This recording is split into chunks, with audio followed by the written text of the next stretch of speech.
on hand. But ensure that when you're prioritizing, it's going to be the one that you prioritize based on the one that provides the highest business value. That's very key. You have to always think about value. Or if you're prioritizing based on the features, you have to prioritize based on, yes, the one that is providing highest business value, in line with customers' needs, in line with what is trending, in line with technological advancements. All of that is all in a bid to provide value.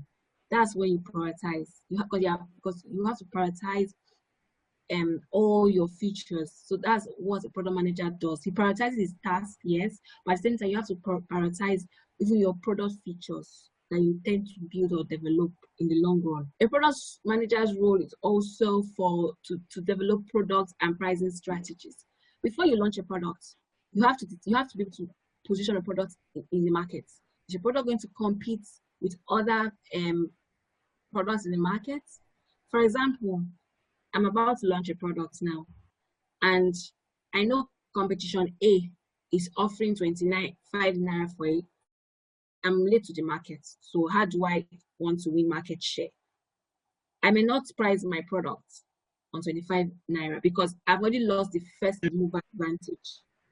Because first mover advantage is very good, it's very critical for sometimes for the success of a product, especially when they're early adopters. But because you are playing when you launch your product, right? There'll be something that will interest your users from. It's very simple, but there's a lot of regulatory measures in place, a lot of engagements, a lot of authorizations. Because normally, on a normal day, this is not attainable. And I'm just breaking it down to the simplest possible way, but it's more complex than that. Okay. But if our customers were not unhappy, we would have known that we could actually build a product that would meet their needs. So in essence, you are saying product vision or product-led growth is driven by learning by unhappy customers, right? Or right? If I get you very clearly, Judith, can you hear what I said? I hear what you said. Yeah, I said, so in essence, you are saying product vision is driven by unhappy customers, right? Or our customers in general? In need. Unhappy customer is in need. Okay, guys, do you have any question to ask Judith before we proceed to our exercises? If you have a question, raise up your hand so Judith can answer, please. I don't even have a question. I just want to ask if you get the slide after the class. Is it possible? Yes. You get the slide after the class. That's on your profile. On your profile, yes. You have to log into your profile. You get the class and you get recordings of the session too. Thank you. Yeah, awesome. I'm very sorry that the network is very unstable. Please, next time, it won't be like that. Okay. So, Judith, you have some exercises for your students. I think Bridget has a question. Bridget. Okay. Yeah. Bridget and AU. Yes. Judy, thank you for the lecture.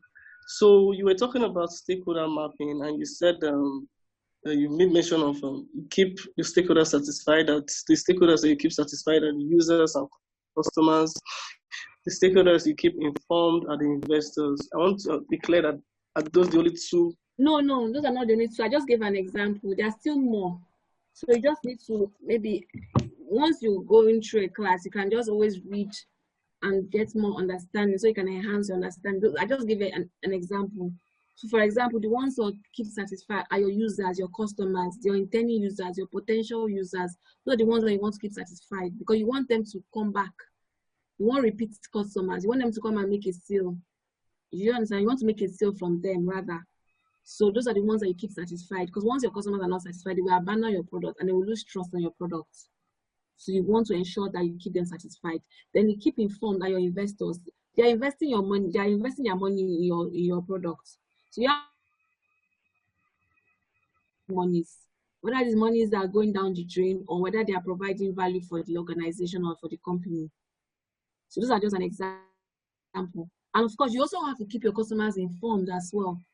Because if you want to change anything, if you decide to go through another route, you need to keep them informed. You need to keep them informed. If you, for example, if you have a service breakdown and you want to do upgrade, a system upgrade, for example, you need to send out a communication informing them of why there's a service breakdown. So it's not that it's strictly just keep informed, is investors and keep satisfied across, but just give an illustration. Already?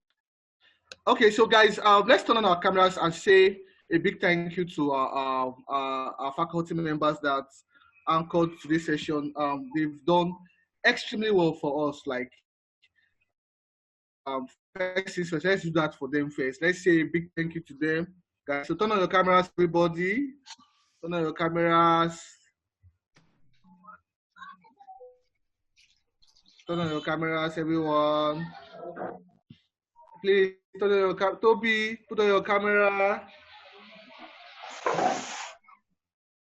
Isaac, put on your camera. Jennifer, your camera. Anna, your Ogumide camera. Azan, your camera, please. KG, camera. Dipo, your camera. You know. So let's say a big thank you to our facilitators. They've done extremely well for us. So say a big thank you to them at the count of 2. 1, 2, 3. Say thank you. Thank you. Yeah. So excited, guys. So excited, guys. So excited. Thank you. Samuel and George, put on your cameras, please. My camera is on. I can't see for George. Where's George? You don't have light in Port Harcourt. I'll put on the gem. Okay, I was like, don't they have like tobacco?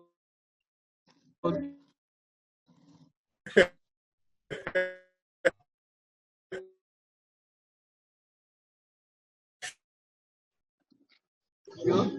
So it's very insightful. That's great. All right. So I think if anyone still has a question, you can ask right now, so that we just totally finalize. And yeah, so if you still have any question or clarifications or you need or anything that was taught, I think you can go ahead and ask that right now. Okay. So my question goes first. For a new product, someone who's a new product management. So, I'll just explain my situation. So, I do customer success, right? I work in a bank, but I've always wanted to do PM, and so I recently got an offer internally to transition to a PM team. And I'm going to, be managing some of our digital products. So, what would you say? So apparently, I wasn't involved in, the process of building those products, but now I'm supposed to, take over this product and begin to manage them and all. So, what would you say? I need to focus on, from the beginning. What are those things? The first step I need to take. Okay. I join the team and take over Judith, this product. I would love you to answer that question, Judith, please. Okay, the first thing you need to do is for you to immerse yourself in that project. You need to take at least a week or 2.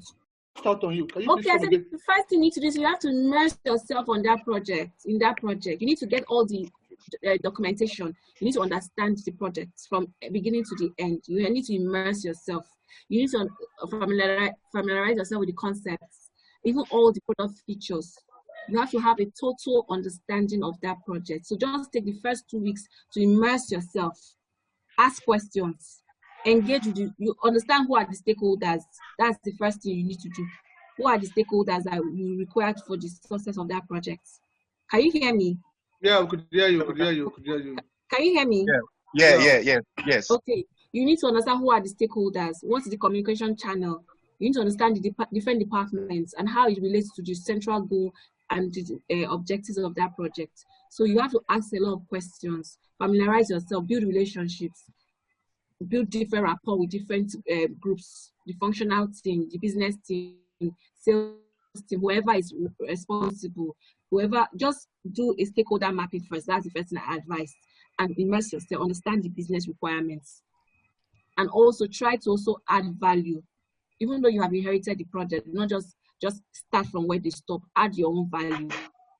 Also determine what customers will require. Do your own research, do your own findings, use your own data, get more insights to ensure that you're adding value to that product. Understand your customers. Hello, can you understand? Can you hear me? Yeah, sure. Yeah, I'm just rushing it because I don't want my network to deep. So I'm just rushing it. Do you get me? Do you understand me? Yes, please. Yes, please. Thank you very much. Right. Yeah, I appreciate it. I have a question also. Okay. Can you hear me? Just proceed with the question, please. Okay. My question is, okay, when we were interacting with Mr. KG, he asked all of us if we had like a domain. Basically, I do not have a domain currently. I found myself doing product management based on my experience with UI UX design. Because the firm I was working before, I had to double as a project manager and a UX person. I just love making things better.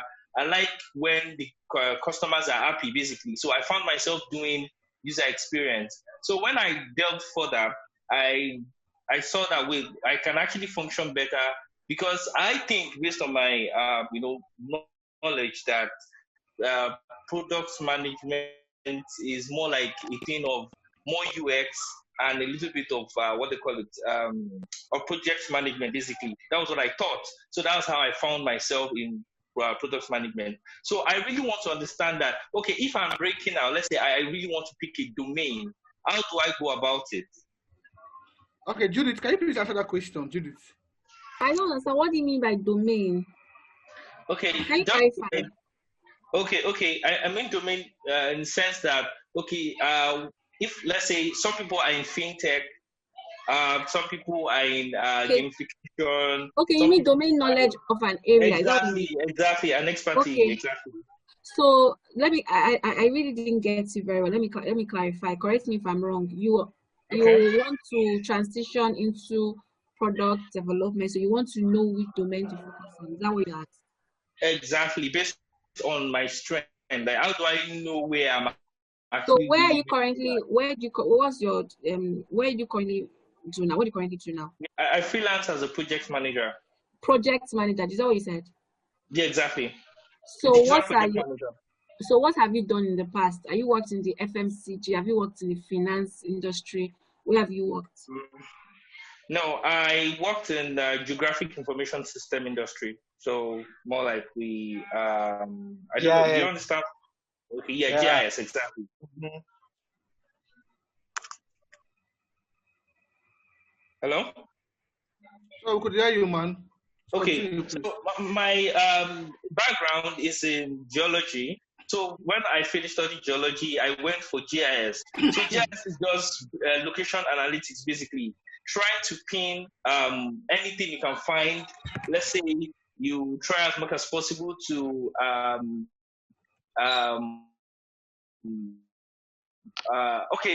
me use an example of a project I've actually worked on. I worked with IPDC trying to use GIS to manage their assets, basically. So what we do is we go out, then we get all their customers, then we try to enumerate them on a map. So in case you want to know the information of a particular customer, let's say in Ogun State, you can, by clicking on the map, you can actually get all the information of that particular, customer. So basically, it's more like you're interacting with the map, but in a more immersive way. Just by clicking on the map, you can know the tariff, you can know how long the person has been using that particular system, and so many other things. So that's what I've been doing before. That was like a year ago, until I got to work in a tech firm that I actually got to work as a project manager. So from there, that's where I am now as a... Okay, so as when you're a product manager, you have the skills are transferable skills. Yeah, sure. Can you hear me? Yes. Yeah, the skills are transferable skills. If you work in this department or area doesn't mean you cannot work in that area. But based on your experience, I remember when I was the first bank, what you just described, it was one of the feature that we're trying to incorporate on our app. Okay. We wanted the situation whereby a customer would, if I remember, let me think back. It was about geographical location. We wanted to engage Google so that customers can know where the nearest ATM and the nearest bank is. Good. Okay. Can you see that? All right. So let me also comment.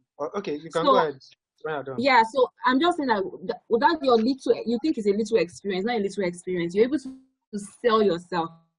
If you want to go into fintech, you can even sell that experience. You can leverage on that experience, and you can come into the fintech industry and become a product manager of that feature. Okay. Because all different